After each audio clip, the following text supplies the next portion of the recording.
আজকে আমি এটিএম আজহার সাহেবের এই রায় ঘোষণার পরে দলমত নেই, সারা দেশের মানুষ সব খুশি আলহামদুলিল্লাহ। এমনকি অনেকে বলছে এই 13 বছরে ওনাকে বিনা কারণে যে কষ্ট দেওয়া হয়েছে এর ক্ষতিপূর্ণ দেওয়া দরকার রাষ্ট্রের। অথচ দেখলাম কয়েকটা উল্লুক আর ভাল্লুক যাদের জন্মের ঠিক নেই, এইরকম কিছু মানুষ পেছনে আমার মনে হয় মানুষ নেই, ওই কয়েকটা ছাগলের 3 নাম্বার বাচ্চার মতো লাফাচ্ছে। এরা বলছে যে না, এ রায় ঠিক হয়নি। রায় কি তোমার কাছে এখন হাসিনার মতো জিজ্ঞাসা করে দেওয়া লাগবে? আমার যে বিচারপতি ছিল উনি আমার নিজে খাস কামরায় নিয়ে বলেছে, হুজুর আমার হাত এই 3 বছর বাঁধা ছিল, আমি কিচ্ছু করতে পারি নাই। এই মামলাটা 30 বার তুলেছিলাম, সিএমএম কোর্ট, জজ কোর্ট, হাইকোর্ট মিলে, একবারও জামিন দেয়নি। দিলেই বলে না, হবে না। এই লাল দাগ মারা আমার আর মামুনুল হকের। কিন্তু এই মামলাটা আগস্টের 5 তারিখের পরে শুধু তুলতে দেরি, শুধু মামলা জামিন না, একেবারে এরকম বেকসুর খালাস দিয়ে দিয়েছে। আমি বললাম যে 3 বছর জামিন হয় না যে মামলার, আর আপনি খালাস দিয়ে দিলেন। ও যে কি দেখে রায় দেব, এর ভেতর তো কোনো মাল নেই। আমি বলতেও গেলাম যে 3 বছর কি কোনো মাল ছিল? 3 বছরে তো কোনো মাল ছিল না, আপনি তো তখনই রায় দিতে পারতেন, তাহলে আমার 3 বছর জেল খাটা লাগে না? হুজুর কিছু করার নেই, আমার হাত বাঁধা ছিল, এখন হাত খোলা আছে, এখন আমি ন্যায় বিচার করতে পেরেছি। এতদিন এই 13 বছরে ওরা হাত বাঁধা ছিল, ওরা এই জন্য ন্যায় বিচার করতে পারেনি। এখন হাত খোলা আছে, এখন যে যার জায়গা থেকে হালকা ন্যায় বিচার করতে পারছে। কথা বলেন না কেন? আমরা চাই 1628 জন মানুষ দেশের দায়িত্বে আছে, এই 1628 জন আগামীতে যেন সব আবু সাইদের মতো এভাবে হাত খোলা থাকে। এটা কারা কারা চান দেখি? লিল্লাহে তাকবীর। এটা রেকর্ড হচ্ছে এবং সারা দুনিয়া যাবে। মানুষ আমরা 5 জন হয়, অসুবিধা নেই। আমরা সত্যের পক্ষে আছি না? দেশটা দেখবেন মিনি জান্নাত হয়ে যাবে। শুধু এই 1628 জন মানুষকে একটু হাতটা ছেড়ে দেন। আমি নিজে দেখেছি, শুধু হাসিনা বাদ দিয়ে সবার হাত বাঁধা ছিল, এমনকি কাওয়া কাকু এও হাত বাঁধা ছিল। ও আপার কথা ছাড়া এক চুলো নড়ার ক্ষমতা নেই। ওই যে যেটা চট্টগ্রামের হাসাও তো মানুষকে হাসাতো, হাসাও মাহমুদ, ওইটারও হাত বাঁধা, ওরা যা বলতো ও তাই বলতো। এই জন্য হাত যেহেতু একজনের খোলা ছিল, এই জন্য ন্যায় বিচারের তুলনায় আমরা সব অবিচার পেয়েছি। অন্যেরটা বলবো কেন, আমার নিজেরটাই বলছি। আমি নিজে যেহেতু ভিকটিম, আমারটাই বললাম। এরকম অবিচার আমরা আর সামনে দেখতে চাই না। ওলট পালট দোষ দিয়ে ওই হাবিলের মতো যে তোরে কেন মানুষ ভালোবাসে, তোরেই মেরে ফেলবো, এই কথা এখন আর জাতি খাবে? বলেন বলেন। কিছু উঠলে আপনারা যে খালি 71, 47, 52 এই তুলে নিয়ে আসেন, কেন 24 নিয়ে আসতে পারেন না? আমি 71-এর সাথেও পরিচিত না, কারণ আমার এখন 33 বছর। আমি 52-এর সাথেও পরিচিত না, আমার 47-এর সাথে পরিচয় নেই, পরিচয় আছে 24-এর সাথে। এই দেশ যেহেতু 24, এই জন্য 24 অনুযায়ী দেশ চলবে। আজকে 27 তারিখ, আর মাত্র 13 দিন পরে জুলাই বিপ্লবের ঘোষণাপত্র প্রকাশ করা হবে, কথা দিয়েছে সরকার। আমরা চাই জুলাই বিপ্লবের যে ঘোষণাপত্র ওইটা দিয়ে দেশ চলবে। কথা বলে না কেন? এই জন্যই তো এত হুলস্থুলুস হচ্ছে। এই যে সমস্যাগুলো এমনি দেখা দিচ্ছে না, এই কারণে, কারণ ওরা জানে যে এই 10 তারিখে জুন মাসে ওটা ঘোষণাপত্র আসবে, আগের যে সংবিধান এমনিতেই বাতিল হয়ে যাবে। আর ওইটা বাতিল হয়ে গেলে এখন যিনি আছেন চুপ্পু মিয়া, চুপ্পু শেষ, কারণ উনি অবৈধ হয়ে যাবে। নতুন করে এই দেশের রাষ্ট্রপতি নতুন তৈরি হবে জুলাই বিপ্লবের ঘোষণাপত্র অনুযায়ী। এই দেশটা আবার দাঁড়িয়ে যাবে, আমার বিশ্বাস। আমাদের বিশ্বাস হয় না? আরে মালয়েশিয়া দাঁড়িয়ে গেল 2004 সালের পর থেকে, সিঙ্গাপুর দাঁড়িয়ে গেল, দুবাই দাঁড়িয়ে গেল, এই সমস্ত দেশগুলো দাঁড়িয়ে যায়, আমরা দাঁড়াতে পারি না। আমি আজকে একটা রিপোর্ট পেয়েছি, যত টাকা পাচার হয়েছে এই 16 বছরে, এই টাকাগুলো যদি পাচার না হতো বাংলাদেশে 36টা পদ্মা সেতু বানানো যেত। মেট্রো রেল 430টা মেট্রো রেল বানানো যেত বাংলাদেশে টাকাগুলো থাকলে। এত ঋণের বোঝা দিয়ে উনি এখন চা খাচ্ছে, আর মাঝে মাঝে চিন্তা করছে যে আমি শর্ট করে ঢুকে পড়ব। আপনি শর্ট করে ঢুকে পড়বেন কি করে? যাদের আশায় আসবেন তারাই তো একটা একটা করে হাওয়া হয়ে যাচ্ছে। আমরা এখন হাবিলের ভূমিকায় আছি ভাই। যে যা দোষ দিচ্ছেন, যা করছেন করেন, আমরা বলবো লাইম বাসাত্তা ইলাইয়া এদাকা লিতাকতুলানি মানা বিবাসতিয়া দিয়া ইলাইকা লিআকতুলাক ইন্নী আখাফুল্লাহা রাব্বাল আলামিন। হে ভাই, আপনি আমাকে মেরে ফেলার জন্য হাত যেভাবে অপপ্রসারিত করেন না কেন, আমারও হাত আছে, আমারও মুখ আছে, আমারও শক্তি আছে, আমিও কিন্তু দেখাতে পারি, কিন্তু না, আপনি যতই আমাকে অন্যায়ভাবে মেরে ফেলার জন্য উল্টাপাল্টা দোষ আমার উপরে চাপিয়ে দেন না কেন, আমি এর ভেতরে নেই। আমি আল্লাহকে ভয় করি। কাকে? আরো জোরে বলেন। আল্লাহকে ভয় করে। এই জন্য 9 মাসে কোনো অকারেন্স আমাদের দ্বারা হয়নি, কিন্তু যাদের দ্বারা অকারেন্স গুলো হওয়ার কথা না, তারা এই 9 মাসে বহু কিছু দেখিয়ে ফেলেছেন। আরে ভাই, মানুষ এখন আর আগস্টের 5 তারিখের আগে নেই, এটা 5 তারিখ পার হয়ে মে মাসের 27 তারিখ চলছে। এই জন্য হাবিল যেটা বলেছিল, খুব সহ্য এবং ধৈর্য নিয়ে চলা লাগবে সামনে। খুব কঠিন সময় আসতেছে বাংলাদেশের জন্য। আল্লাহ রাব্বুল আলামিন এই দেশকে শুধু আমেরিকা, রাশিয়া, চীন, ভারত আর তুরস্ক আর পাকিস্তানের দিকে তাকিয়ে থাকলে হবে না। আমাদের নিরাপত্তা আমাদের তৈরি করা লাগবে। নবীজির বাড়ি খাবার ছিল না, তার বাড়ি হচ্ছে খেজুর পাতার পাটি দিয়ে ঘেরা, অথচ বাড়ির সামনে সব সময় 9টা করে ঘোড়া বাঁধা থাকতো। আমি কি বানিয়ে বলছি? 9টা ঘোড়া বাঁধা থাকতো তার বাড়ির সামনে। ঘোড়া মানে কি? যুদ্ধের সরঞ্জাম। আমার মনে হয় বাংলাদেশ এখন এই শক্তিতে বলিয়ান হওয়া লাগবে। আর দরকার হয় 2 বেলা খাবো, 1 বেলা খাবো না, কিন্তু শক্তি লাগবে এমন, ইকাতিলুনা ফি সাবিলিল্লাহ ফায়াকতুলুনা ওয়া ইউকতালুন। তারা আল্লাহর রাস্তায় সংগ্রাম করবে, লড়াই করবে, মারবে এবং মরবে। নাকি মরবে এবং মারবে না, আগে মারবে তারপরে মরবে। তারপরে মারতে না পারলে মরবেন কি করে? এই জন্য আগে মারার তারপরে মরা। এই মারার জন্য যে সমস্ত জিনিস দরকার, এই জিনিসগুলো এখন তৈরি করার সময় আসতেছে। ওরা আমাদেরকে মিডিয়া দিয়ে মারে, আমাদের মিডিয়া হাতে নেওয়া লাগবে। ওরা আমাদেরকে ডাক্তার দিয়ে মারে, আমাদের ছেলে মেয়েদের সামনে ডাক্তার বানানো লাগবে। এক কথা বলেন না কেন? ওরা সচিব দিয়ে মেরে ফেলেছে, এখন ছেলে মেয়ে সামনে যা আসবে সচিব বানানো লাগবে। ওরা ডিসি, এসপি, টিওনো, এসি এগুলো দিয়ে মারে, আমাদের ছেলে মেয়েদেরকে এখন ওই জায়গায় তুলে দেওয়া লাগবে। এতদিন নাই কোটা কোটা ছিল, মেধা ছিল না, এখন মেধা এসে গেছে। আমার বিশ্বাস বাংলাদেশে যারা আসল মেধাবী দেশপ্রেমিক, এই 1628টা জায়গায় শুধু বসলেই এ দেশটা আবার মিনি জান্নাত হয়ে যাবে ইনশাআল্লাহ। আল্লাহ রাব্বুল আলামিন, আমি ওই আয়াতটাই পড়েছিলাম আপনাদের সামনে, ফিহি আয়াতুম বায়্যিনাতুম মাকামু ইব্রাহিম। এর ভেতরে বহু নিদর্শন আছে। কে কে নিদর্শন আছে তার ভেতরে অন্যতম আল্লাহ বলেন মাকাম ইব্রাহিম, যেটা লিফটের কাজ করত। উনি হয়তো টাচ দিচ্ছিলেন কাবা শরীফ নিয়ে। কাবা বানিয়েছে আমাদের জাতির পিতা ইব্রাহিম এবং তার সন্তান। তারা যে পাথরের উপরে উঠতেন, লিফটের মতো উপরে চলে যেতেন, কাজ হয়ে গেলে আবার নেমে পড়তেন। পার্থক্য, আমাদের লিফটে শুধু বোতাম টিপ দেওয়া লাগে 1 2 3 4, আর ওনার লিফটে শুধু মুখে বলা লাগতো আমি অমুক জায়গায় যাব, উঠে পড়ত। বলেন সুবহানাল্লাহ। আল্লাহ বলেন এটা আমার একটা নিদর্শন। অমাং দাখলাহু কানা আমিনা, কেউ যদি কাবায় প্রবেশ করে আল্লাহ বলেন তাকে নিরাপত্তা দেওয়া হয়। কে বলছেন? আরো জোরে বলেন। বলেন তো বাংলাদেশ কি কাবা শরীফ? বলেন বলেন।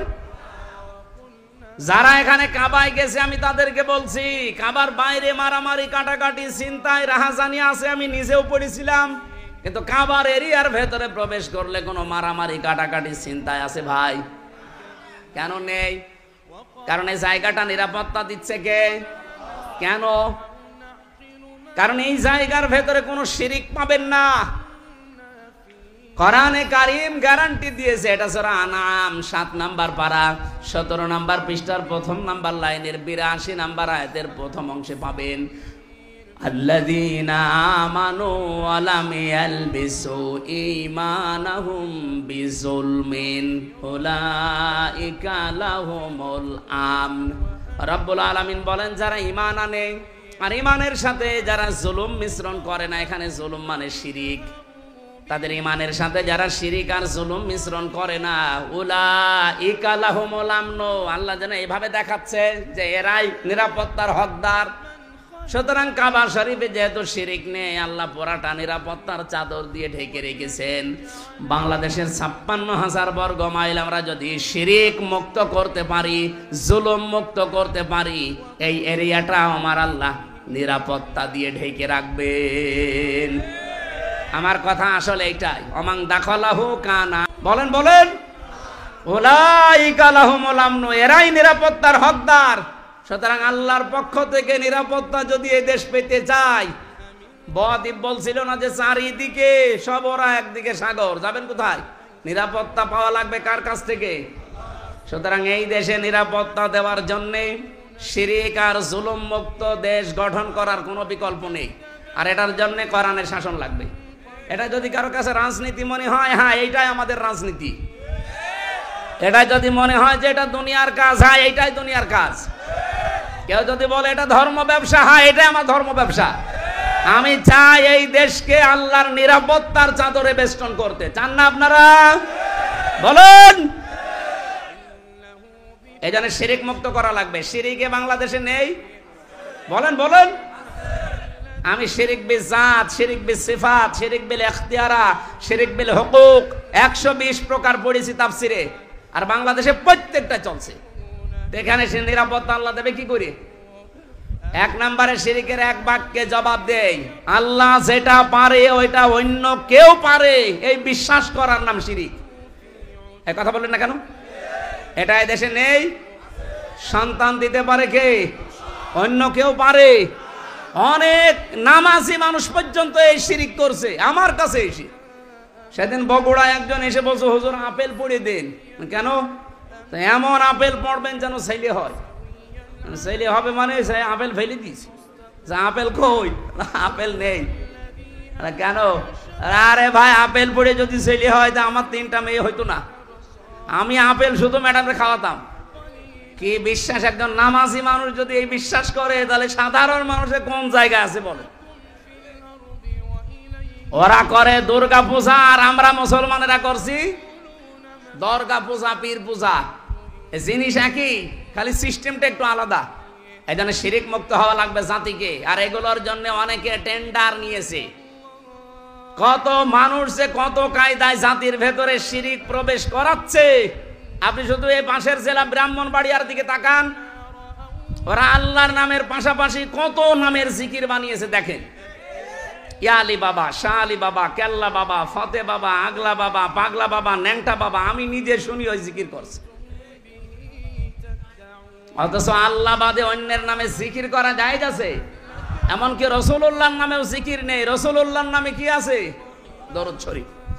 আপনারা ভুল করছেন যারা দুনিয়ার এই স্বার্থে পড়ে অথবা বিভিন্ন জায়গা থেকে দাদাদের কাছ থেকে ইশারা পেয়ে অনেকেই পাগল হয়ে গেছেন। না, আপনি নিজেও জাহান্নামে যাচ্ছেন, জাতিকে নিয়ে যাওয়ার জন্য চেষ্টা চালাচ্ছেন। আমরা সতর্ক করলাম, আশা করি আমরা সতর্ক হবেন না ইনশাআল্লাহ। এরপরে কি? আল্লাহ যেটা পারে ওইটা অন্য কেউ। এই পৃথিবী বানিয়েছে কে? এখানে আইন দিতে পারে কে? এটাকে আমি বানালাম? আলা লাহুল খালকু ওয়াল আমরু, বানিয়েছি আমি, সিদ্ধান্ত চলবে কার? সুতরাং আল্লাহর এই জমিনে আল্লাহর আইন বাদ দিয়ে যারা অন্যের আইন কায়েম করার জন্য দল করেন, আপনি মুশরিক। বলেন, নাম ধরা লাগবে। এত বাংলা বলেও আপনি বোঝেন না। বলেন না, নাম ধরা লাগবে না। নাম ধরলে না, নাম না ধরলে তো আপনি বোঝেনও না। আল্লাহর আইন বাদ দিয়ে অন্যের আইন যারা এই জমিনে কায়েম করার জন্য চেষ্টা চালাচ্ছেন, আপনি শিরিক করছেন। আর শিরিক করলে আপনি মুশরিক। আর মুশরিকের জন্য জান্নাত হারাম, জাহান্নাম ওয়াজিব। নেন, এবার কোন জায়গায় যাবেন? যান।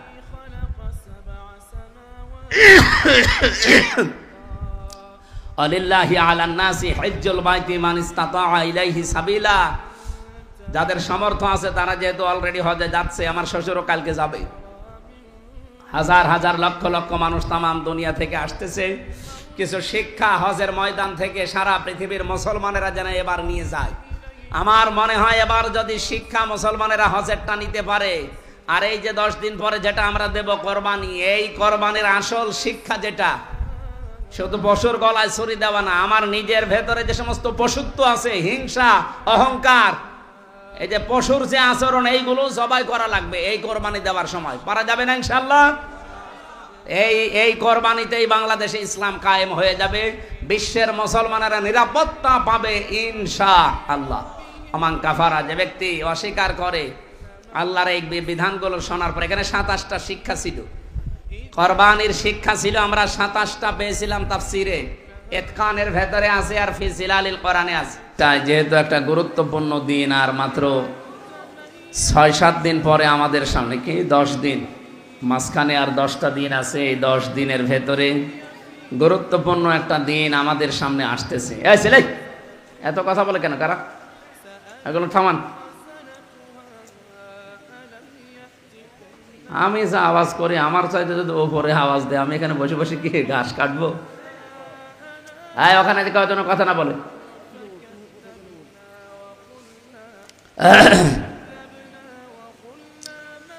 সম্মানিত উপস্থিতি, রমজানুল মোবারক, এই যে ঈদুল ফিতর আমরা যেটা বলি, এটা আরম্ভ হয়েছিল বিশ্বনবী মুহাম্মদ রাসূলুল্লাহ সাল্লাল্লাহু আলাইহি সাল্লাম মক্কা থেকে মদিনায় যাবার পর সাহাবা একরাম তাকে জিজ্ঞাসা করেছিলেন, হে রাসূল, আমাদের আনন্দের দিন নেই? এই যে খ্রিস্টানরা, ইহুদিরা এই সমস্ত দিবসগুলো পালন করে, আমাদের কি কিছু নেই? নবীজি 2টা দিবসের কথা আপনারা জানিয়েছিলেন, ঈদুল ফিতর আর ঈদুল আজহা। ঈদুল ফিতর হয়তো ওই দিন থেকে আমরা পেয়েছি, ঈদুল আজহা তো আর ওই দিন থেকে না। দুনিয়া যেদিন আল্লাহ বানিয়েছেন ওই দিন, এরপর থেকে যত নবী আর রাসূল দুনিয়ায় পাঠিয়েছেন, প্রত্যেকের উপরে এই বিধানটা ছিল। এই যে ঈদুল আজহা যেটা আমরা পালন করছি, কোরবানির পশু জবাই করার মাধ্যমে, অন্যান্য নবীদের জামানায় কোরবানি এটা ছিল, কিন্তু পদ্ধতিটা আলাদা ছিল। আমাদের যেহেতু পশু জবাই করে খেলে ফেলার নিয়ম, অন্যান্য জামানায় যারা ছিল তাদের পশু জবাই করে এরকম ময়দানে রেখে আসা লাগতো। যার টাকা হালাল, যার কর্মজীবন পবিত্র, যার জীবন যৌবন সব ঠিক আছে, আকাশ থেকে আগুনের ঝলক এসে ওটা পুড়িয়ে ফেলত। আমার মনে হয় এখন যদি এই শরীয়ত আমাদের উপরে থাকতো, আমরা যে কত আল্লাহর ওলি ধরা খেতাম। কারণ অনেকের আত্মীয় স্বজনও মনে হয় নষ্ট হয়ে যেত, পড়ে থাকতো, আকাশ থেকে আগুনের ঝলকও আসতো না, মানুষ বুঝতো যে উপরে ফিটফাট, ভেতরে সব। এরকম কি ধরা পড়তো না মানুষ? বহু মানুষ আমরা ধরা পড়ে যেতাম। আল্লাহ এখান থেকে কিছু শিক্ষা আমাদেরকে দিতে চেয়েছেন, আমরা ওই দিকে কয়েকটা ইঙ্গিত দিয়ে আয়াতে যাব ইনশাল্লাহ। অল্প সময় কথা বলবো, যেহেতু গরম, আমি তো এত গরমে কথা বলা অভ্যস্ত না, জোর করে করে মাহফিলে এখন নিয়ে যাই। জেলে থাকার পরে 3 বছরে যে সমস্ত রোগগুলো শরীরে গেছে, তার ভেতর অন্যতম ডায়াবেটিস। এটার কারণে এখন শরীর আর স্বাভাবিক থাকে না, কিছুক্ষণ পরে যে ভেতরে ঘামতেছে। আমার মনে হয় অবস্থা ভালো না। এটা কার? এটা একটু এইদিকে ফিরিয়ে দেন, এটা বাড়ানোর কায়দা আছে? হ্যাঁ, থাকলে দেন। গা ঘেমে গেলে আবার গলা বসে যাবে।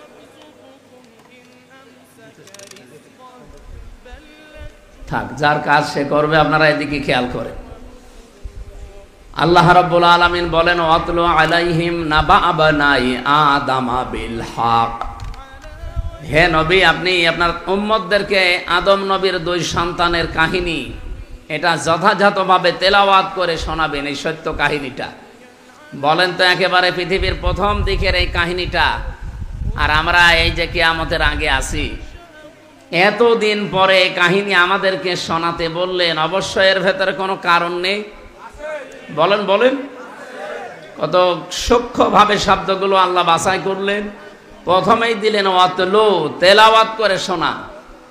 তেলাওয়াত আর এমনি পড়া এক জিনিস না। কেউ যদি কোনো কিছু তেলাওয়াত করতে চায়, কমপক্ষে 4টা বিষয় তাকে মানা লাগবে।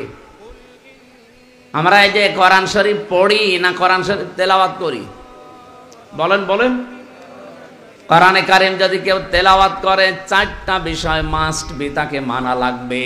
1 নম্বরে তাকে শুদ্ধ করে পড়া লাগবে। ওয়ারাতিলিল কোরআনা তারতিলা।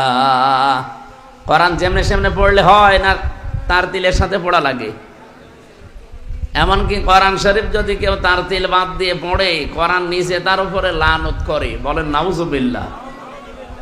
তাহলে আজকে থেকে আমরা যারা এখানে এসেছি এবং এটা রেকর্ড হচ্ছে, যদি কোরআন কেউ তেলাওয়াত করে এবং এটা যদি হক আদায় করে তেলাওয়াত করতে চায়, আল্লাযীনা আতাইনাহুমুল কিতাবা ইয়াতলুনাহু হাক্কা তিলাওয়াতি, আমি যাদের কিতাব দিয়েছি তারা এর হক আদায় করে তেলাওয়াত করে। এই হক আদায় করে তেলাওয়াতের ব্যাখ্যায় আমরা 4টা বিষয় পেয়েছি তাফসিরে। 1 নম্বরে আপনাকে শুদ্ধ করে পড়তে হবে, যেটার দলিল বললাম সূরা মুজাম্মিলের আয়াত থেকে। 2 নম্বরে শুধু পড়লে হবে না, শুদ্ধ করে, এটা আপনাকে বুঝতে হবে। ওয়ালাকাদ ইয়াসসারনাল কুরআনা লিযিকরি ফাহাল মিন মুদ্দাকির, এই আয়াতটা আল্লাহ কোরআনে কারিমে 1 সূরায় 4 জায়গায় দিয়েছেন। 17 নম্বর আয়াত, 22 নম্বর আয়াত, 32 নম্বর আয়াত, 40 নম্বর আয়াত। এক আয়াত 4 বার দেওয়ার আগে 4 জন বড় বড় নবীর কাহিনী আল্লাহ আমাদেরকে আগে শুনিয়েছে। আপনি সূরা কলমের এই পুরাটা তাফসীর পড়ে দেখবেন, গুরুত্বপূর্ণ 4 জন নবীর ধ্বংসের কাহিনী আল্লাহ আগে বর্ণনা করেছেন। এরপরে বলেন ওয়ালাকাদ ইয়াসসারনাল কুরআনা লিযিকরি ফাহাল মিন মুদ্দাকির, অবশ্যই কোরআনে কারিমকে আমি সহজ করে দিয়েছি উপদেশ নেওয়ার জন্য। এরপরও কি কেউ উপদেশ নিতে এখান থেকে রাজি না? তার মানে আপনাকে কোরআন শরীফ শুধু পড়ার জন্য আল্লাহ দেয়নি, শুদ্ধ পড়ার পরে এটা আপনাকে বুঝতে হবে। এর ভেতরে যত ঘটনা প্রবাহ আছে, তথ্য অপাত্য আছে, এগুলো নিজের জীবনে এরকম সময় যদি আসে, ওভারকাম করার জন্য নবীজির যে নির্দেশ ছিল এই আয়াতের, ওই আয়াতগুলো আপনাকে জীবনে মানা লাগবে। 3 নম্বরে, শুধু নিজে পড়লে হবে না, শুধু বুঝলেই হচ্ছে না, যতটুকু মানুষ বুঝবে অতটুকু যেন নিজের জীবনে বাস্তবায়ন করে, কায়েম করে। আমি একটা হাদিস পড়েছিলাম, হযরতে ওমর রাদিয়াল্লাহু তাআলা আনহু, তিনি সূরা নাস আর ফালাক এই 2টা তার জীবনে মিলাতে 11 বছর সময় লেগেছিল। মানে বাড়িতে সুবহানাল্লাহ বলবেন, টের পাচ্ছেন কি বললাম? এই 2টা সূরা পড়তে 11টা আয়াত কয় মিনিট লাগতে পারে আমাদের? খুব বেশি হলেও 1.5-2 মিনিট লাগবে। উনি মনে হয় আমাদের মতো এত জোরে পড়তে পারতেন না, নাকি? ওনার ভাষা আরবি, তো ওনার এত বছর লেগেছে কেন? কারণ নিজে আয়াত পড়তেন, আয়াত পড়ার পরে দেখতেন এটা আমার প্র্যাকটিক্যাল লাইফে আছে কিনা।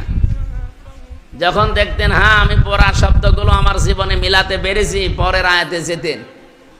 আমরাও তো এইভাবেই পড়ি নাকি? আমরা শুধু খতমের ধান্দায় আছি। অনেকেই প্রতি মাসে মাসে 4-5টা করে খতম। আমি জেলখানায় থাকতে খালি এই অভ্যাস তো ছিল, কারণ আমাদের তো অন্য কিছু দিত না। কোরআন শরীফ একটা ছিল, আর বাকি কোনো বই চাইলে 3 বছরের ভেতরে বই, এই যে এটিএম আসরের ইসলাম কালকে মুক্তি পাবে, আল্লাহর এই বান্দার কাছে প্রায় 300-র উপরে বই আছে।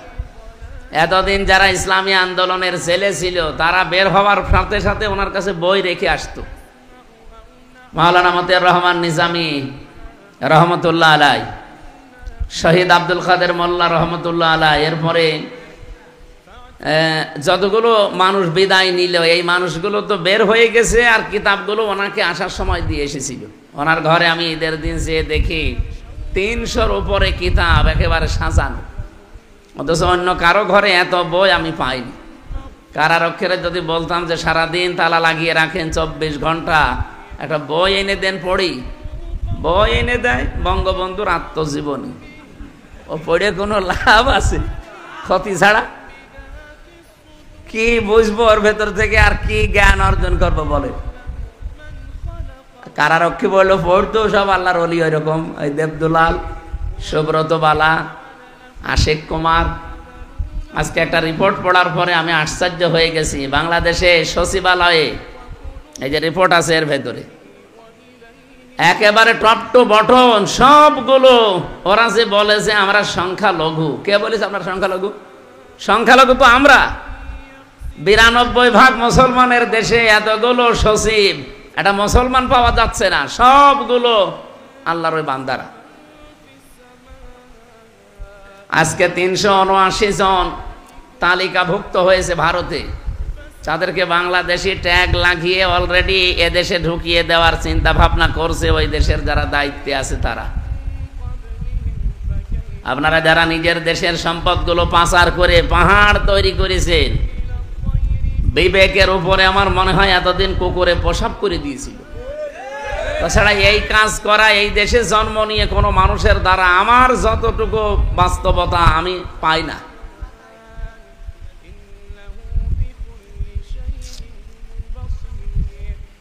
তো এদেরকে কিছু বললে যদি বলতাম যে একটু ভালো বই নিয়ে আসেন, সব সময় শুধু বঙ্গবন্ধুর বই নিয়ে আসেন, অন্য বই নেই।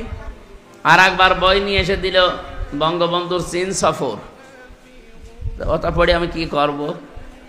আমার ভালো বই নিয়ে এসে দেন, বলে বই আছে এবার নিয়ে আসবো। এবার বই নিয়ে এসে দিয়েছে বঙ্গবন্ধুর ছেলেবেলা, কার গাছে ঢেলা লাগিয়েছে, আম পেড়েছে, পেয়ারা চুরি করে খেয়েছে, এইসব আপনি পড়ি দেখেন পুরোটা। তাছাড়া কি জ্ঞান ওর ভেতরে আছে? আরে ভাই, মানুষের জীবন পড়ে পরিবর্তন হয়? মানুষ যদি মানুষের জীবন পড়ে পরিবর্তন হতে চায়, পড়া লাগবে মুহাম্মাদুর রাসূলুল্লাহর জীবনী। হ্যাঁ, কথা বলছেন? এরকম জীবনী দেশের ভেতরে নেই। বঙ্গবন্ধু কর্নার বানিয়ে জাতিকে শুধু এর উপরে পড়িয়েছে। 6 মাসে যদি আপনি পড়ে পরীক্ষা দিতে পারেন, আপনাকে পুরস্কার দেয়। কেন ও জীবনী না পড়ে নবীর জীবনী দেওয়া যায় না? রাহিকুল মাখতুম পড়ে পরীক্ষা দেন, যদি পাস করতে পারেন 10 বছর জেল আছে, 2 বছর মাফ। আমার মনে হয় ওই লোকটার জীবন পরিবর্তন হয়ে বাইরে ও আল্লাহর ওলির মতো জীবন যাপন করবে। অথচ জেলখানার মেন গেটে লেখা আছে এটা জেলখানা নয়, এটা কারাগার নয়, এটা সংশোধনাগার। কিসের সংশোধন? ওখানে গেলে মানুষ আরো খারাপ হয়। কারণ আমারে প্রথম দিন নিয়েছে, যার সাথে রেখেছে যেই কয়টা মানুষ 7 জন, এই 7 জনই হয় বাঁখোর না ডাইলখোর। এর ভেতরে আমি একা, সব বিড়ি খাই, সিগারেট খাই, আবার চুরি করে কেউ ওই গাঁজাও নিয়ে এসেছে ভেতরে। এখন আমি একটুখানি ঘর, এদিকে 3.5 হাত, এদিকে 2.5 হাত, এই 7 জন মানুষের ভেতরে। প্রথম দিন যাওয়ার পর আমি কি বলবো তাদের? আমি একা বললে ওরা ওয়াজ শুনবে? আর ও কি ওয়াজ শোনার মানুষ? ধরা পড়েছে সব বাবা নিয়ে, ডাল নিয়ে। এমনকি আমারে যেখানে রেখেছিল ওর নিচতলায় একদিন জেলার এসে বলছে, হিন্দু জেলার তো, ভেতরে একজন গাঁজার গাছ লাগিয়েছে, ডাক দিয়ে বলছে পুলিশ তোরে ধরে জেলে দিল গাঁজা খাওয়ার কারণে। এই রকম মানুষগুলো ভেতরে যাওয়ার পর যদি কোরআনের 5টা আয়াত দিয়ে বলা হয় যে এগুলোর ভেতরে যে শিক্ষা আছে, এই শিক্ষাগুলো যদি এই 6 মাস তোর জেল, যদি মেনে চলতে পারিস, তোরা 6 মাস থেকে অন্তত 2 মাস মাফ করে দেওয়া হবে। তখন জেলখানা হবে, জেলখানা থেকে সংশোধনাগার। ওখানে মানুষের জীবনী না পড়িয়ে রাসূলুল্লাহর জীবনী পড়তে দেন। সাহাবা একরামের জীবনী পড়ে বলেন যে এর ভেতরে 1 মাস, 3 মাস, 6 মাস পর একটা পরীক্ষা হবে। এই 50 জনের ভেতরে যে পাস করতে পারবে, নাম্বার এই পরিমাণ পাবে, তার 10 বছর জেল থাকলে অন্তত 2 বছর মাফ হয়ে যাবে। বহু মানুষ ভালো হওয়ার সিস্টেম আছে, কিন্তু আমরা সেই ব্রিটিশের নিয়ম মেনে এই জেলখানা চলছে তো চলছেই। ওখানে শুধু ওই লেখাটা শেষ, এটা কারাগার নয়, এটা সংশোধনাগার। এটা পুরা ডাহা মিথ্যা কথা। কোন চোর যদি ধরা পড়ে যায়, চোরের শাস্তি বাংলাদেশের যে সংবিধান, সাক্ষ্য প্রমাণে ধরা পড়ে গেলে 389, 379 নাম্বার ধারা, এ ধারা অনুযায়ী এখন বাংলাদেশের শাস্তি, যদি কেউ চুরি করে ধরা পড়ে যায়, সাক্ষ্য প্রমাণ হয়, তাহলে তার সর্বোচ্চ শাস্তি 3 মাস। কত? 3 মাস পরে আপনি যেভাবে হোক বের হয়ে চলে আসতে পারবেন। এখন চোর যদি ওর ভেতরে যে আমার মতো একজনের সাথে পড়ে, তো কোরআন শরীফ পড়াবো, হাদিস পড়াবো। আর যদি পড়ে জাকির খানের সাথে, বলেন তার সাথে পড়লে জিজ্ঞাসা করবে, এই বেটাই এখানে কেন আসলি? অথবা সুইডেন আসলাম ভাইয়ের সাথে যদি পড়ে, ওই মকিম গাছি এখনো আছে, 46 বছর জেল খাটতেছে, ওরা 160 বছর জেল। ওর সাথে যদি সত্যি আপনার ভাগ্যে পড়ে যায় যে তার রুমে আপনাকে দিয়েছে, অত রাতের বেলা একসাথে থাকা হয়, জিজ্ঞাসা করবে না কেন আসলি? আপনি যদি বলেন যে আমি মুরগি চুরি করতে গিয়ে ধরা পড়ে গেছি, আপনার 2 থাপ্পড় দেবে। মুরগি চুরি করতে যে ধরা পড়ে মানুষ, আমার সাথে যে কয়দিন আসিস থাক, তোরা কি করে ডাকাতি করা লাগে শেখাবো। কারণ উনি তো ওই উস্তাদ। আপনি যদি ডাকাতি করতে গিয়ে ধরা পড়ে ভেতরে যান, আর আপনার যদি ভাগ্যে পড়ে মার্ডার মামলার কোনো আসামির সাথে, তার সাথে পড়লে আপনাকে একসাথে তো আপনি থাকবেন, রাতের বেলা তো এক জায়গায় গল্প স্বল্প করবেন। জিজ্ঞাসা করবে কেন? ডাকাতি করতে গিয়েছিলাম, ধরা পড়ে গেছি। 2 থাপ্পড় কানের নিচে দিয়ে বলবে, ডাকাতি করতে গিয়ে ধরা পড়ে গেলি, একটা উপরে পাঠিয়ে দিতে পারলি না? আমার সাথে থাক, মানুষ কি করে উপরে তুলে দেওয়া লাগে আমি তোরে শেখাবো। উপরে তুলে দেওয়া বোঝেন? এই হচ্ছে দেশের জেলখানা। এটা সংশোধনাগার বানানো দরকার, শুধু লিখে রাখলে হবে না। হ্যাঁ, এটা হবে আমার বিশ্বাস। আমি দেখে এসেছি 3 বছর একাধারে। আমি যতটুকু বাস্তবতা বুঝি, সামনে যদি দেশে ইসলাম আসে, জেলখানা তো দেশে থাকবে না। জেলখানা থাকবে কেন? মানুষকে আসলে সংশোধন করা হবে। কি কথা বলে না কেন? এই সংশোধন করার জন্য তাদেরকে পবিত্রকরণ করা হবে, সংশোধন করা হবে কোরআনে কারিম দিয়ে। এই জন্য প্রথম শব্দ ওয়াতলু, তেলাওয়াত করে আপনার উম্মতদেরকে আদম নবীর এই 2 সন্তানের কাহিনী শোনান। কিভাবে তেলাওয়াত করতে হয় আমি ব্যাখ্যা বলছিলাম। শুদ্ধ করে পড়বেন, বুঝবেন, নিজে মানবেন, যতটুকু পড়ছেন অতটুকু। এখন এটা মানতে গেলে হবে, মানার পরিবেশ লাগবে না? কথা বললেন না? মান ক্বারাআল কোরআনা ফাস্তাযহারাহু, নবীজি বলেন যে ব্যক্তি কোরআন পড়ে আর কোরআনকে ইজহার করার চেষ্টা করে। বাংলাদেশে আজ বহু মানুষ এই শব্দের সাথে আমরা পরিচিত, কিন্তু মানার ক্ষেত্রে অনেক পিছিয়ে আছি। বহু বড় বড় মাদ্রাসার প্রিন্সিপাল, ভাইস প্রিন্সিপাল, মহাতামিম, কত বড় বড় জায়গার ইমাম, খতিব, তারা এখন এই শব্দটার ব্যাখ্যা যেটা সেটা বলতে চাচ্ছে না। আমি সাদিক ভাইকে বলছি, এটা রেকর্ড হচ্ছে হাজারো আলেমের কাছে। আমার প্রশ্ন, নবীজি কি এখানে হাদিস বলার সময় আরবি গ্রামার বা এখানে তাসবিদের কায়দা শিখিয়েছেন? শব্দটা তিনি দিলেন ফাস্তাযহারাহু। এজহার মানে আপনি যদি তাসবিদের কায়দা পড়েন সেখানে হবে এজহার মানে স্পষ্ট করা। তো এখানে স্পষ্ট করার কি আছে? যে ব্যক্তি কোরআন পড়ে আর এই ফাস্তাযহারাহুর ব্যাখ্যা এখন আধুনিক যেগুলো তাফসীর পাওয়া যায়, আধুনিক ব্যাখ্যাকার যারা, আপনি দেখবেন এজহার শব্দের অর্থ তারা লিখেছে এজহার মানে বিজয় করা। কথা বলছেন আমার?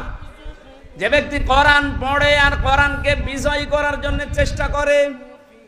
ও বাংলার মুসলমানরা নিজের কাছে এবার প্রশ্ন করেন তো, এই দেশে 54 বছর আমরা স্বাধীন হয়েছি, কোরআন আমরা পড়ি শুদ্ধ করে, ঠিক আছে, কোরআন আমরা বুঝি হালকা কম বেশি, ঠিক আছে, নিজের ব্যক্তিগত পারিবারিক জীবনে আমরা মানিও, এটাও ঠিক আছে, কিন্তু 4 নাম্বারটা কোরআনে কারিমকে বিজয় করা লাগবে, এই কথা বলতে গেলে বহু ইমাম, বহু আলেম, বহু জায়গা থেকে বাধা এখন আসে, বলে আমরা ওর ভেতরে নেই। তো এটা কি আপনার বাবা করবে নাকি?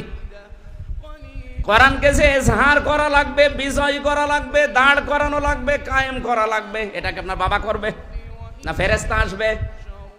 এইটার কথা বললে আপনি বিভিন্ন জায়গা থেকে কথা শোনেন, শোনার পরে যেন আপনার সুর পাল্টিয়ে দেন যে এটা রাজনীতি। এটা রাজনীতি হয় কি করে? আপনি বাস্তবতার দিকে তাকেন। আল্লামা শাহ আহমেদ শফি, হেফাজত ইসলামের সাবেক আমির, উনি যতদিন কোরআন হাদিস পড়েছিলেন এই দেশে কেউ ওনার শত্রু ছিল? এক কথা বলা লাগবে। যতদিন বুঝেছিলেন শত্রু ছিল, যতদিন বুঝিয়েছিলেন মানুষকে নিজে ব্যক্তিগত আর পারিবারিক জীবনে মেনেছিলেন, কারণ এর উপরে আর মানা সম্ভব না। ব্যক্তিগত আর পারিবারিক জীবন পর্যন্ত তিনি মানতে পারতেন, এর উপরে মানতে গেলে কোরআন কায়েম থাকা লাগে, তাছাড়া মানা যায় না। এ পর্যন্ত যতদিন মেনেছিলেন একটা শত্রু বাংলাদেশে তার ছিল না, কিন্তু যখন 4 নাম্বার শর্ত পূরণ করতে গেছেন, না এর ভেতরে যা নিষেধ আছে এই দেশে আমি করতে দেব না, আল্লাযীনা ইউযুনা রাসূলাল্লাহি লাহুম আযাবুন আলীম, যারা রসুলকে কষ্ট দিচ্ছে এবং দেবে তাদের জন্য যন্ত্রণাদায়ক শাস্তির ঘোষণাকার। সুতরাং এই দেশে 13 দফা দিয়েছিলেন যে রসুল্লাহকে যে গালি দেবে, অপমান করবে তার মৃত্যুদণ্ড দেওয়া লাগবে। এটা কি উনি বানিয়েছিলেন না কোরআনে আছে? যখন এইটা বললেন যে এটা মানা লাগবে, তখন তার নাম পর্যন্ত দেখেন পাল্টিয়ে দিয়েছে। ওর নাম দিয়েছে কি? তেঁতুল হুজুর। ওনার নাম কি তেঁতুল হুজুর? আল্লামা সাইদি রহমতুল্লাহ আলাইহি যতদিন কোরআন শুদ্ধ করে পড়েছেন, বুঝেছেন, নিজে মেনেছেন, কোনো সমস্যা ছিল না। কিন্তু 4 নাম্বারটা যখনই বলেছেন এটা আমি মানাতে চাই, আমি নিজে শুধু মানবো না, আমি মানাতে চাই, তখনই কিন্তু তার বিরুদ্ধে শত্রুতা আরম্ভ হয়েছে, না হয়নি? এমনকি তাকে মেরেও ফেলা হয়েছে।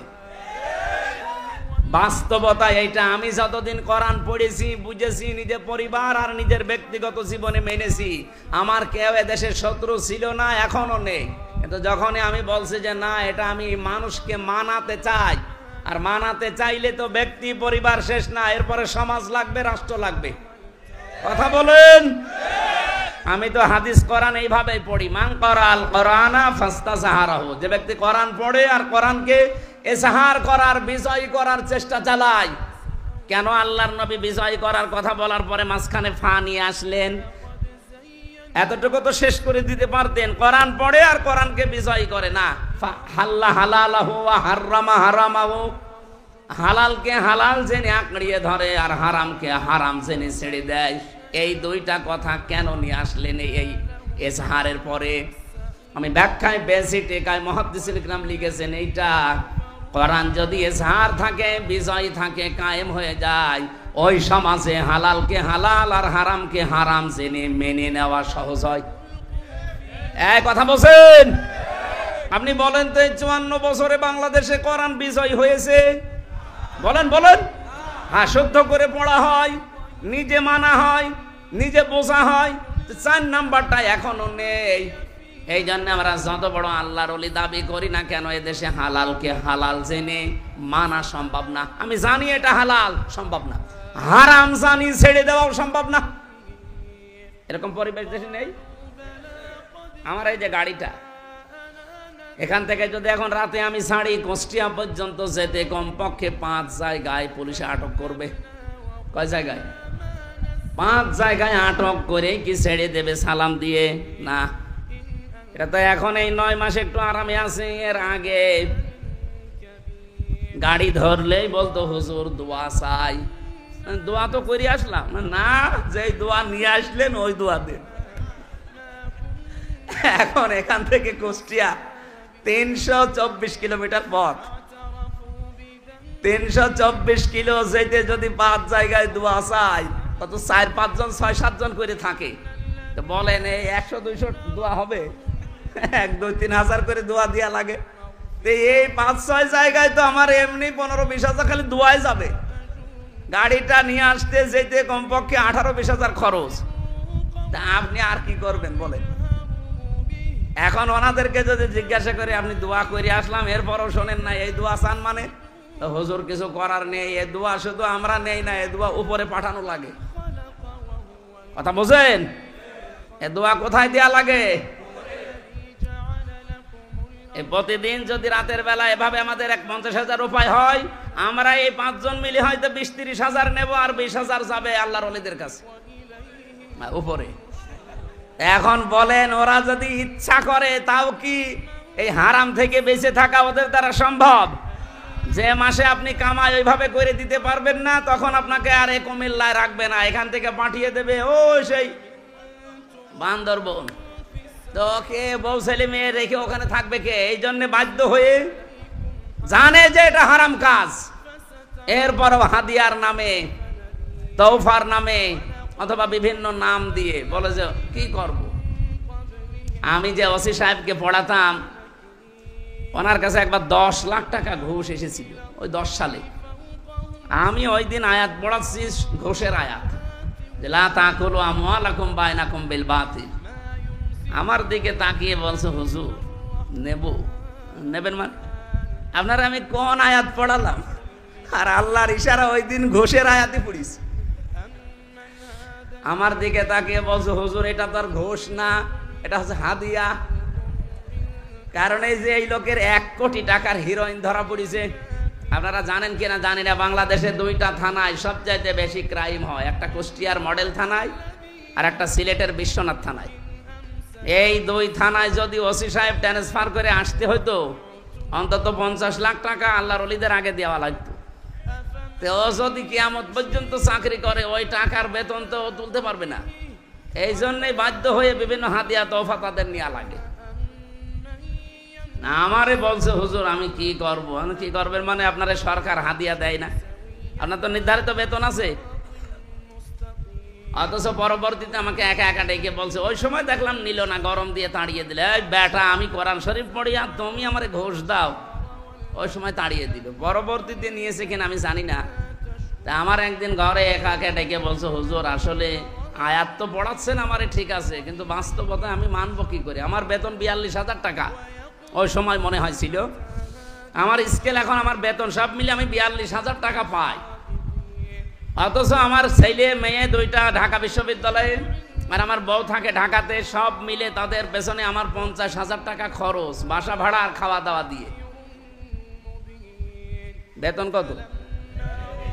এক এক মাসে খরচ কত? ওই 8,000 টাকা তো ফেরেশতারা দিয়ে যায়। কোরআন যদি এজাহার থাকতো এই দেশে, কোরআন যদি বিজয় থাকতো, এই ওসি সাহেব হালালকে হালাল জেনে মেনে নিতে পারতো, হারামকে হারাম জেনে ছেড়ে দিতে পারতো, সেই ব্যবস্থা করতো রাষ্ট্র। কথা বলছেন?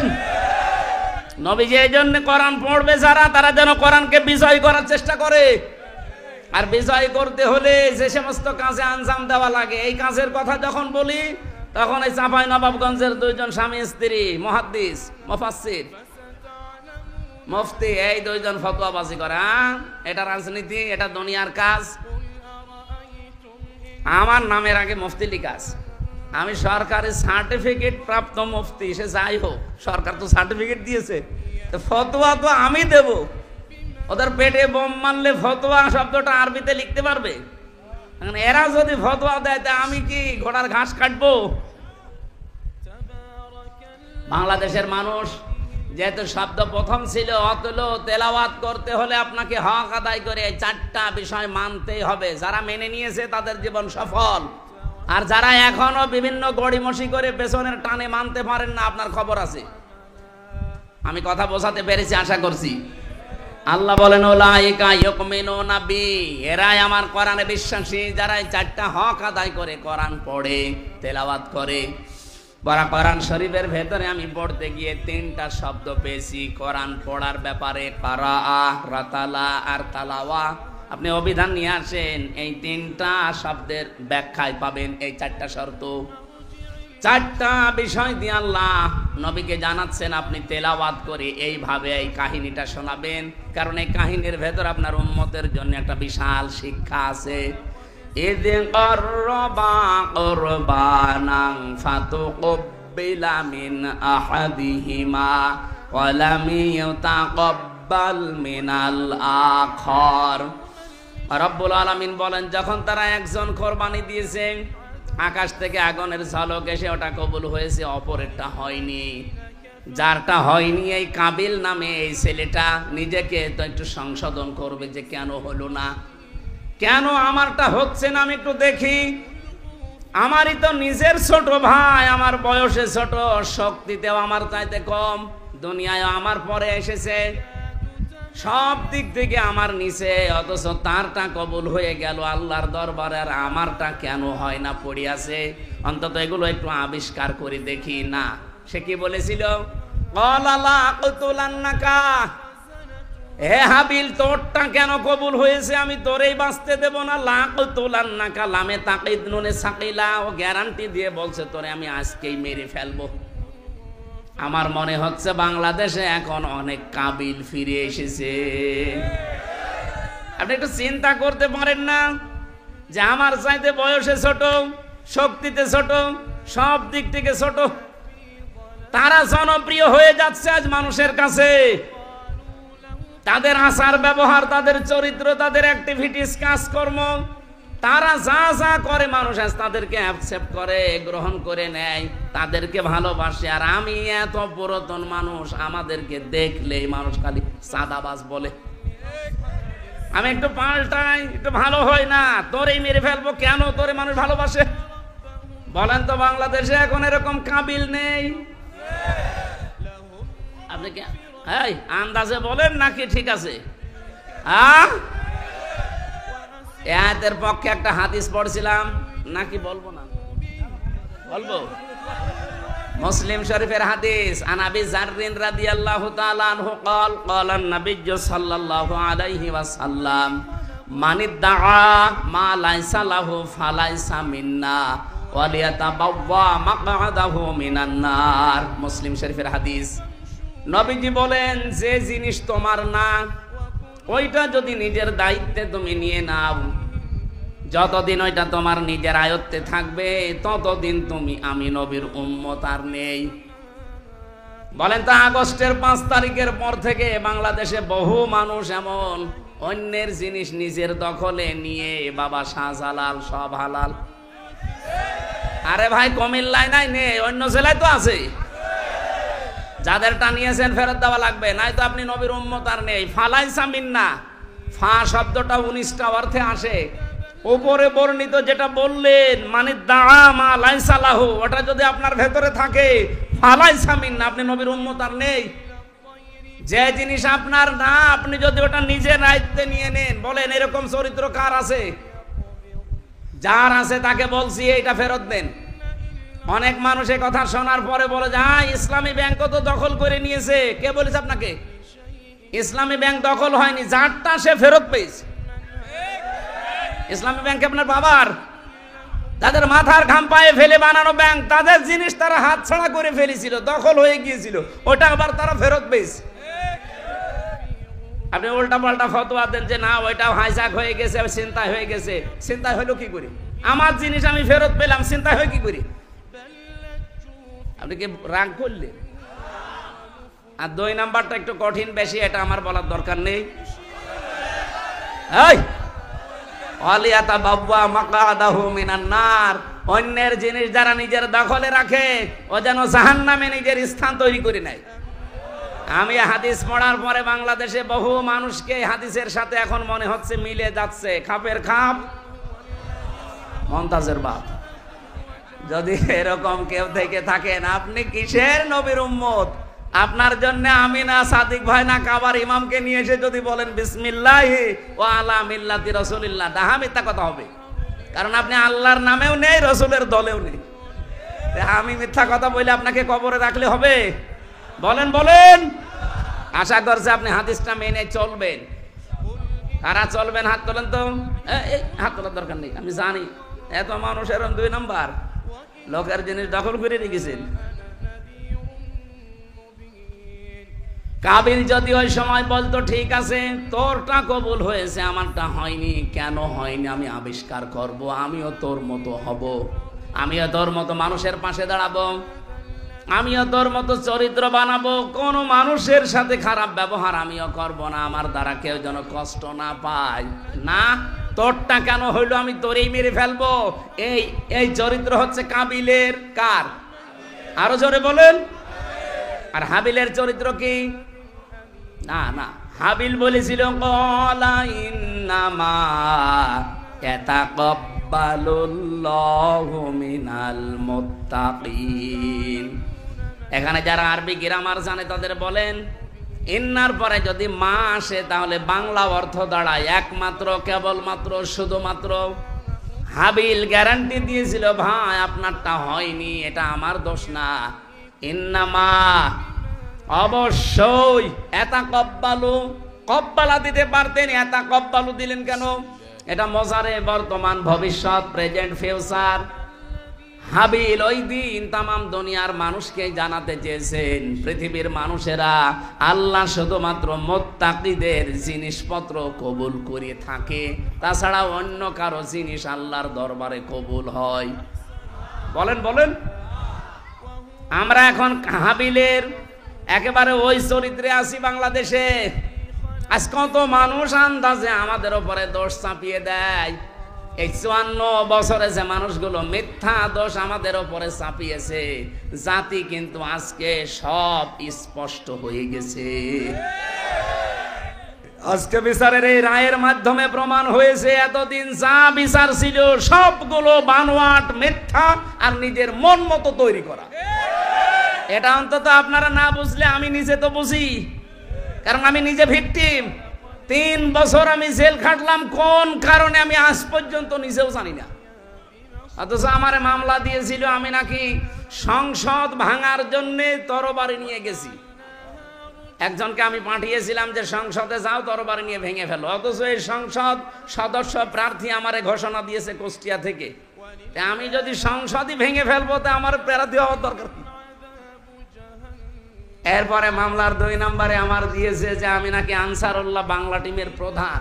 ও সাতাশে কি আমি আজ পর্যন্ত জানি না। ভেতরে যাওয়ার পরে একজনকে পেয়েছিলাম, ওনার নাম হচ্ছে আব্দুল মতিন, আর 17 বছর জেলে আছে। ওনারে বললাম ভাই আপনার কি মামলা? বলছে আমি আল্লাহর দলের প্রধান, সারা বাংলাদেশে আল্লাহর দলের সভাপতি আমি। আপনি আল্লাহর দলের সভাপতি, সেক্রেটারি কে? বলছে আমার ছেলে। সভাপতি উনি, সেক্রেটারি ওনার ছেলে, সারা বাংলাদেশে আর কেউ নেই। এরপরে হজের শিক্ষা পেয়েছিলাম 3টা। আমরা বিস্তারিত এখন আর বলতে চাচ্ছি না। আমার এমনিতে শরীরও ভালো না, আর জার্নি আজকে এত বেশি হয়ে গেছে। এটা শুধু সাদিক ভাইয়ের কথা মতো আমি এত দূর, আজকে একটা মাহফিলের জন্য আমি এত দূর আসতাম না। সেই কুষ্টিয়া কোথায় কোথায় কুমিল্লা, এখন আবার যাওয়া লাগবে সেই শ্বশুরের কাছে কুষ্টিয়া, ওখানে নিয়ে ওনারে আবার বিমানবন্দরে তুলে দেওয়া লাগবে। কালকে আবার অনুষ্ঠান আছে সাতক্ষীরা। আশা করছি না, কালকে বাগেরহাট শরণখোলা থানা। অনেক জার্নি তো, 1 আর 2 নম্বর শরীরের অবস্থা এখনো স্বাভাবিক যেহেতু হয়নি, আমি আর টানতে চাচ্ছি না, শেষ করে দিলাম। আমার লিখিত জেলখানায় কয়েকটা বই ছিল, তার ভেতরে দাম্পত্য জীবন নিয়ে একটা বই আছে গাড়িতে, আর সৃষ্টি নিয়ে একটা বই আছে। যারা শিক্ষিত মানুষের বইটা কাজে লাগবে, আপনার অনেক তথ্য দেওয়া আছে, মেয়েদের একটা পুরুষের একটা, এটা নিয়ে গেলে কাজে লাগবে। আল্লাহুম্মা আমিন। লা ইলাহা ইল্লা আনতা সুবহানাকা ইন্নী কুনতু মিনাজ জালিমিন। আল্লাহুম্মা গফিরলি ওয়ারহামনি ওয়াহদিনি ওয়াফিনি ওয়ারযুকনি ইয়া রাব্বাল আলামিন। আল্লাহ, যেভাবে আরম্ভ করেছিলাম চাতক পাখির মতো তোমার বান্দারা শুনছিল। আমার মনে হচ্ছে সারা রাত আমি এখান থেকে কথা বললে কেউ বাড়ি যেত না। কোরআন শোনার জন্য, বোঝার জন্য যাদের এত আগ্রহ, এই মানুষগুলোকে অমরের মতো হেদায়েত দিয়ে দাও। এ মাহফিল বাস্তবায়নের জন্য যে মানুষগুলো চেষ্টা চালিয়েছে, আমার আব্দুল্লাহ আল মামুন ভাই এলাকার যুবককে সাথে নিয়ে, যে সমস্ত যুবকেরা আঞ্জাম দিয়েছে এই মাহফিলের জন্য, তাদেরকে তুমি হযরতে আলীর মতো বানিয়ে দাও। যে মাগুলো তাদেরকে পেটে নিয়েছে, মায়ের পেট খাদিজাতুল কুবরার মতো তৈরি করে দাও। সম্মানিত সভাপতি, প্রধান অতিথি, বিশেষ অতিথি, বিশেষ করে আমার শ্রদ্ধাভাজন বড় ভাই মাওলানা সাদিকুর রহমান আজহারি, আল্লাহ যত আলেম এখানে বসে আছে, এই আলেমদেরকে আলেম হিসাবে কবুল করে নাও। দেশি বিদেশি যত ষড়যন্ত্র চলছে এই ছোট্ট দেশটা নিয়ে, আল্লাহ তুমি হামে ও নাসির হয়ে যাও। আল্লাহুম্মা ইন্না নাজআলুকা ফি নুহুরিহিম ওয়া নাউযু বিকা মিন শুরুরিহিম। আল্লাহুম্মা গফিরলি ওয়ারহামনি ওয়াহদিনি ওয়াফিনি ওয়ারযুকনি ইয়া রাব্বাল আলামিন। এলাকার মেয়েদেরকে তুমি মেহেরবানি করে ফাতেমাতুজ জহরার উত্তরসূরি বানিয়ে দাও। এই যে পেছনে মসজিদ, এখানে যারা সেজদা দেয় এদের সেজদা মঞ্জুর করো। যে প্রতিষ্ঠানের উদ্যোগে আজকের এই আলোচনা, আল্লাহ প্রতিষ্ঠানকে মানবতার সেবায় কিয়ামত পর্যন্ত কবুল করে নাও। আমার ওয়াহেদ ভাই আসে আমার সাথে, তার বাবা মাকে মাফ করে দাও, তার পরিবারকে কবুল করো রব্বুল আলামিন। 3টা বছর জালেমের জিন্দানখানায় আমি নিজে অসুস্থ হয়ে গেছি। তোমার কাছে মুসাফির অবস্থায় দোয়া করছি, আমার শরীরটা তুমি আগের মতো আবার বানিয়ে দাও। এই দেশটাকে তুমি আগামীতে কোরআনের হাতে একবার তুলে দাও। মানুষ এই 54 বছরের জন্য আফসোস করবে যে আরো আগে কেন কোরআনের শাসন পেলাম না। লা হাওলা ওয়ালা কুওয়াতা ইল্লা বিল্লাহিল আলিয়্যিল আযীম। কখন কার কাছে আজরাইল এসে যায় জানি না। আল্লাহ যখনই আসবে শেষ কথা যেন বলতে পারি, লা ইলাহা ইল্লাল্লাহু বিজিরিয়ান ওয়ান নাজমু ওয়াশ-শাজারু ইয়াসজুদান। ফাউযু বিল্লাহি মিনাশ শাইতানির রাজীম। বিসমিল্লাহির রহমানির রহিম।